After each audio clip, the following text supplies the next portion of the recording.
ജപമാലതിഞ്ചോടു ചേർത്തുമല്ലേ തിരുനാമമന്ത്രങ്ങളുരുവിട്ടു ഞാൻ മരിയാമ്പികേ തവ നെഞ്ചിലെൻ കഥനങ്ങളെല്ലാം ചേർത്തു വയ്പ്പൂ.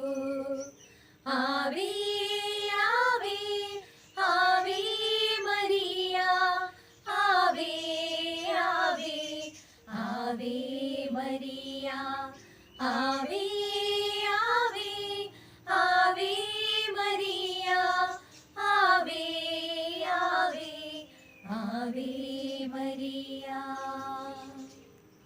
ഈശോമിശിഹായ്ക്ക് സ്തുതിയായിരിക്കട്ടെ.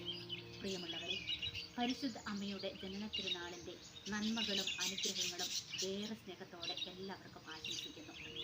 പരിശുദ്ധ അമ്മ വാടാത്ത ഒരു പുണ്യപുഷ്പമാണ്. വിശുദ്ധ യോവാക്കീം അന്ന ദമ്പതികളുടെ കണ്ണുനീരോടെയുള്ള പ്രാർത്ഥനയ്ക്ക് സ്വർഗം കൊടുത്ത സമ്മാനമാണ് പരിശുദ്ധ അമ്മ.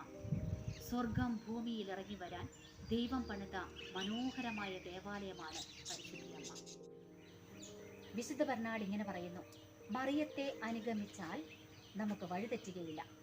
അവളുടെ സഹായം യാചിച്ചാൽ നാം നിരാശരാവുകയില്ല. അമ്മയെപ്പറ്റി ചിന്തിച്ചാൽ നിനക്ക് തെറ്റുപറ്റുകയില്ല. പരിശുദ്ധ അമ്മയെ സ്നേഹിക്കുന്ന വ്യക്തി സ്വർഗത്തിൻ്റെ കൃപാവരങ്ങൾ സ്വന്തമാക്കുന്നു.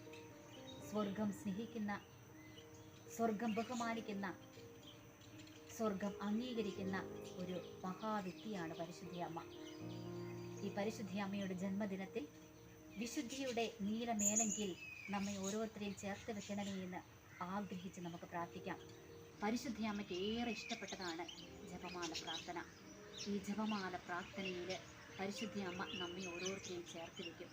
അതിനുള്ള സർവ്വകൃപാവരങ്ങളും ദൈവം നൽകട്ടെ എന്ന് ആശംസിക്കുന്നു. നന്ദി.